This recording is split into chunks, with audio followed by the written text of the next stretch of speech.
नमस्कार। भाषा ज्ञान पर आधारित हमारे चैनल हिंदी जगत में आपका स्वागत है। हमारा आज का वीडियो कक्षा 11वीं की पाठ्य पुस्तक आरोह भाग 1 के पद्य खंड के अंतर्गत दुष्यंत जी द्वारा रचित गजल पर आधारित है। इस वीडियो में हम कविता पाठ के सार एवं पाठ्य पुस्तक के प्रश्नों के हल जानेंगे, साथ ही कुछ अन्य महत्वपूर्ण प्रश्नों पर भी चर्चा करेंगे। तो आइए प्रारंभ करते हैं कविता पाठ के सार से। दुष्यंत कुमार जी द्वारा रचित यह गजल साये में धूप गजल संग्रह से ली गई है। गजल एक ऐसी विधा है जिसमें सभी शेर स्वयं में पूर्ण तथा स्वतंत्र होते हैं। इन्हें किसी क्रम व्यवस्था के अनुसार पढ़े जाने की आवश्यकता नहीं होती। इसके बावजूद तुक और मिजाज का निर्वाह इन शेरों को परस्पर गूंथ कर एक गजल का रूप देता है। गजल में पहले शेर की दोनों पंक्तियों का तुक मिलता है और उसके बाद सभी शेरों की दूसरी पंक्ति उसी तुक का निर्वाह करती है। इस गजल में राजनीति और समाज में जो कुछ चल रहा है उसे नकारने और विकल्प की तलाश को मान्यता देने का भाव प्रमुख है। राजनीतिज्ञों के झूठे वायदों पर व्यंग्य करते हुए कवि कहते हैं कि वह हर घर में चिराग उपलब्ध कराने का वायदा करते हैं, परंतु पूरे शहर में एक भी चिराग उपलब्ध नहीं करा पाते। कवि को पेड़ों के साए में धूप लगती है, अर्थात आश्रयदाताओं के यहाँ भी कष्ट मिलते हैं, अतः वह हमेशा के लिए इन्हें छोड़कर जाना ही उचित समझता है। कवि के अनुसार परिस्थिति के अनुसार स्वयं को बदल लेने वाले लोगों की जिंदगी आसान होती है। कवि सपने देखने में यकीन करते हैं। उनका कहना है कि कभी भी मनुष्य को अपना सपना नहीं छोड़ना चाहिए। कुछ लोगों का विश्वास है कि पत्थर पिघल नहीं सकते। कवि आवाज के असर को देखने के लिए बेचैन हैं। कवि कहते हैं कि शासक शायर की आवाज को दबाने की कोशिश करता है, क्योंकि वह उसकी सत्ता को चुनौती देता है। कवि किसी दूसरे के आश्रय में रहने के स्थान पर अपने घर में जीना चाहते हैं। अब बात करते हैं पाठ्य पुस्तक के प्रश्नों की। प्रश्न 1। आखिरी शेर में गुलमोहर की चर्चा हुई है। क्या उसका आशय एक खास तरह के फूलदार वृक्ष से है या उसमें कोई सांकेतिक अर्थ निहित है? समझा कर लिखें।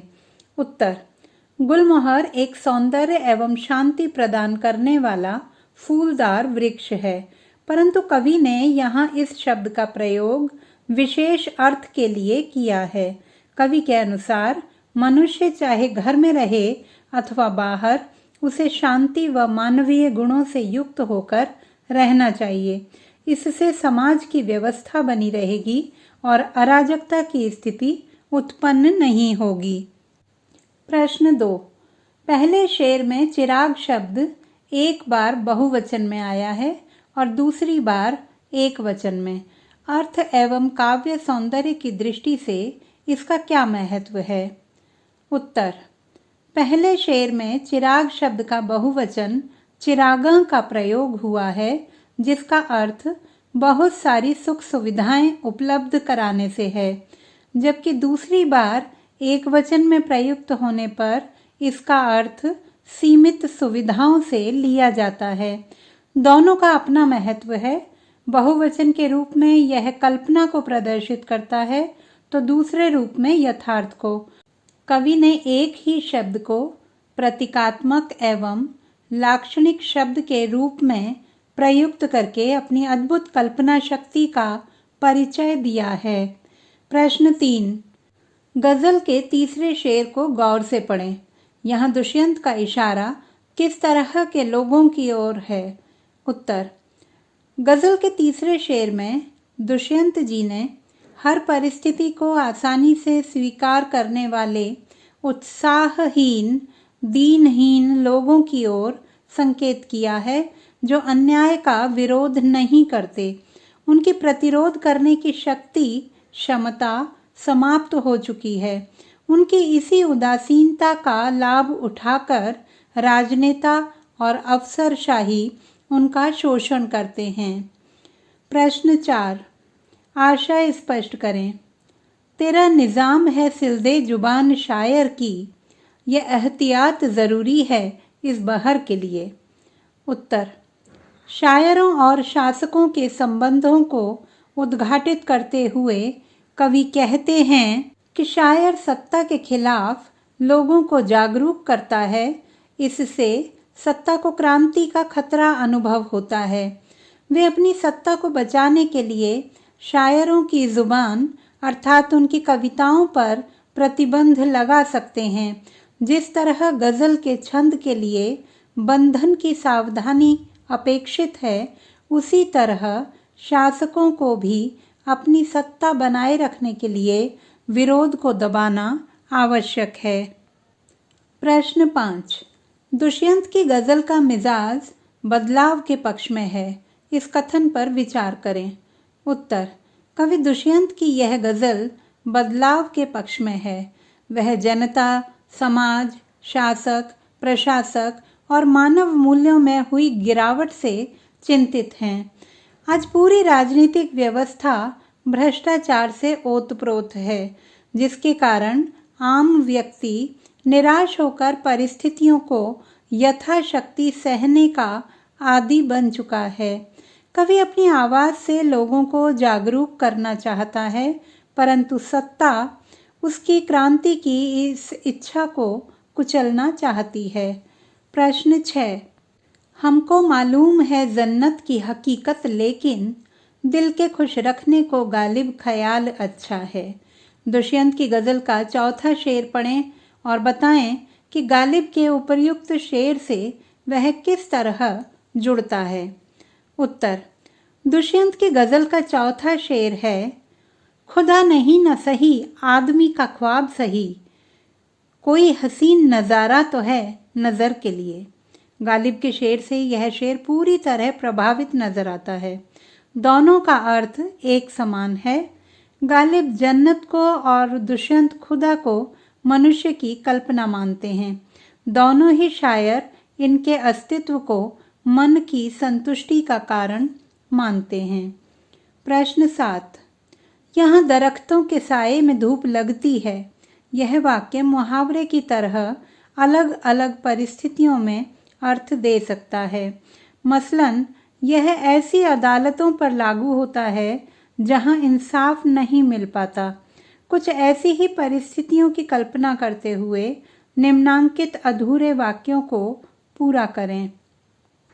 क, यह ऐसे नाते रिश्तों पर लागू होता है जिनमें प्यार नहीं होता। ख, यह ऐसे विद्यालयों पर लागू होता है जहां विद्या नहीं अविद्या सिखाई जाती है। ग, यह ऐसे अस्पतालों पर लागू होता है जहां गरीबों को इलाज नहीं मिलता। घ, यह ऐसी पुलिस व्यवस्था पर लागू होता है जो सुरक्षा की बजाय भय प्रदान करती हैं। अब बात करते हैं कुछ अन्य महत्वपूर्ण प्रश्नों की। प्रश्न 1, दरख्तों का साया और धूप का क्या प्रतीकार्थ है? उत्तर, दरख्तों का साया का अर्थ है जन कल्याण की संस्थाएं और धूप का अर्थ है कष्ट या पीड़ा। कवि के अनुसार भारत में भ्रष्टाचार के चलते संस्थाएं ही लोगों को सुख देने की बजाय दुख देने लगी हैं। प्रश्न 2, शायर की हसरत क्या है?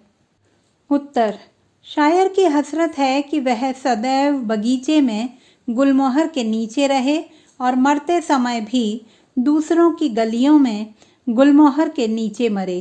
कहने का तात्पर्य है कि वह सदैव मानवीय मूल्यों को अपनाए रखे और उनकी रक्षार्थ अपना बलिदान दे दे। प्रश्न 3, खुदा के विषय में कवि क्या व्यंग्य करते हैं? इसका आम आदमी के जीवन पर क्या असर होता है? उत्तर, खुदा के विषय में व्यंग्य करते हुए कवि दुष्यंत कहते हैं कि खुदा का अस्तित्व नहीं है, यह मात्र कल्पना है। आम आदमी ईश्वर के विषय में लुभावनी कल्पना करता है और उन्हीं के सहारे वह अपने जीवन में आने वाले कष्टों को सहन कर लेता है। प्रश्न 4, कवि के पलायनवादी होने का कारण बताइए। उत्तर। कवि के अनुसार वर्तमान में फैले भ्रष्टाचार के प्रभाववश अनेक संस्थाएं लोगों का कल्याण करने की अपेक्षा उनका शोषण कर रही हैं। इसी कारण कवि इस भ्रष्ट तंत्र से दूर चला जाना चाहता है। तो बच्चों, आशा करती हूँ कि यह वीडियो पाठ को विस्तार से समझने में सहायक सिद्ध होगा। पाठ के सूक्ष्म अध्ययन हेतु बहुवैकल्पिक प्रश्नों एवं पाठ की व्याख्या पर आधारित हमारा वीडियो देखना ना भूलें। यह न केवल ऑनलाइन परीक्षा हेतु उपयोगी होगा, बल्कि पाठ के गहन अध्ययन में भी सहायक सिद्ध होगा। भाषा संबंधी किसी भी समस्या के समाधान हेतु बने रहिए सुनीता भटनागर हिंदी जगत के साथ। आपका दिन शुभ हो।